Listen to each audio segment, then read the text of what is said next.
बड़बड़ाती जिठानी। सिम्मी की शादी एक जॉइंट फैमिली में होती है जहां उसके पति राकेश के चाचा चाची भी साथ रहते थे।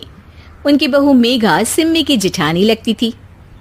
अरे मेघा, राकेश आ गया है, उसका खाना लगा दे बेटा। हाँ माँ, बस वो चेंज कर ले, मैं खाना लगा दूंगी। सबके कमरे में जाने के बाद सिम्मी और राकेश साथ खाना खाते हैं, जिसे देखकर मेघा को जलन होने लगती है।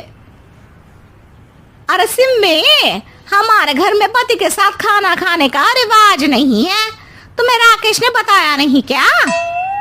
सिम्मी मुस्कुराकर वहां से चली जाती है कि मेघा सिम्मी की सास के पास जाती है। अरे चाची जी, राकेश भैया तो सीधे हैं, कछु नहीं बोलते, कछु नहीं समझते, लेकिन आप तो सयानी है ना। अब देखिए, साथ बैठकर खाती है भैया के, कुछ झूठा मीठा उसका भैया के पेट में चला जाए तो सिम्मी को तो पाप लगेगा ना, पाप। सिम्मी मेघा की बात सुन लेती है लेकिन कुछ नहीं बोलती। अगले दिन, सिम्मी, मैं मुंबई जा रहा हूँ, तुमको चलना है तो साथ चलो। मेघा राकेश की बात सुनती है और सीधे सिम्मी की सास के पास जाती है। अरे चाची, अरे चाची। अरे मेघा, क्या हो गया? बहुत परेशान लग रही है, सब ठीक तो है ना? अरे नहीं ना चाची, कैसा ठीक है? राकेश भैया मुंबई जा रहे हैं, आप तो जानती हैं कितने सीधे हैं, इतनी दूर जा रहे हैं, कहीं कुछ हो न जाए। अरे नहीं नहीं, मैं नहीं जाने दूंगी उसे। अरे सिम्मी, पता चला है कि राकेश मुंबई जा रहा है। ना बेटा ना, वो नहीं जा सकता। अरे माँ, उन्हें ऑफिस के काम से जाना था, लेकिन आपको तो पता है ना, उन्हीं दिनों मेरे मायके में शादी है, तो वो अपनी जगह किसी और को भेज रहे हैं। अच्छा अच्छा, तो फिर ठीक है। सिम्मी समझ जाती है कि मेघा ने सास के कान भरे हैं। वो सास से कहती है, माँ जी, लेकिन हम दोनों कुछ दिनों के लिए मसूरी जा रहे हैं। आप तो जानती हैं कि शादी के बाद हम कहीं नहीं गए। अच्छा अच्छा, ठीक है, जाओ घुमाओ। सास वहां से चली जाती है। सिम्मी अपने कमरे में कपड़े पैक कर रही होती है कि तभी मेघा आ जाती है। अरे गर्मी में सर्दी के कपड़े काहे पैक कर रही हो? सिम्मी को मेघा पर नाराजगी तो होती है, लेकिन फिर भी वो कुछ नहीं बोलती। दरअसल मैं और राकेश हनीमून के लिए मसूरी जा रहे हैं ना। का हनीमून? हाँ हाँ, हनीमून। क्यों? हनीमून के लिए तो पति पत्नी ही जाते हैं ना, तो मैं और राकेश जा रहे हैं।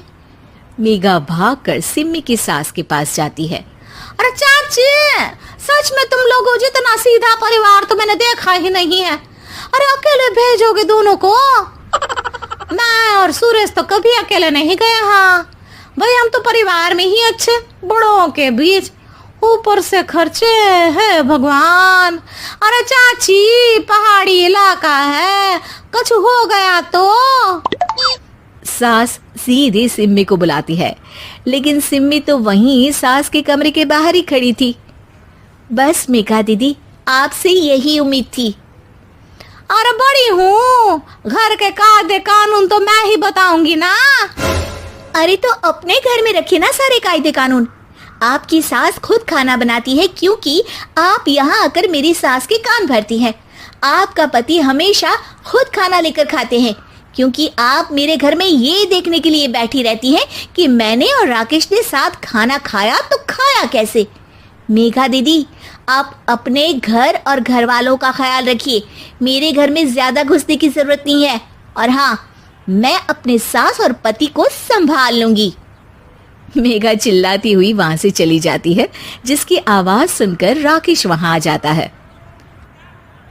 सिम्मी, मैंने तो तुम्हें पहले ही अपने घर का माहौल बता दिया था। हाँ राकेश, तुम्हारे घर का माहौल बहुत अच्छा है, लेकिन बाहर से कुछ लोग आकर इसे खराब करना चाहते हैं, जो मैं नहीं होने दूंगी। सास सिम्मी की बात सुनकर कमरे में चली जाती है। सिमी और राकेश घूमने जाते हैं और जब वापस आते हैं तो दरवाजे में मेघा और उसके पति खड़े होते हैं, वो भी सामान लेकर।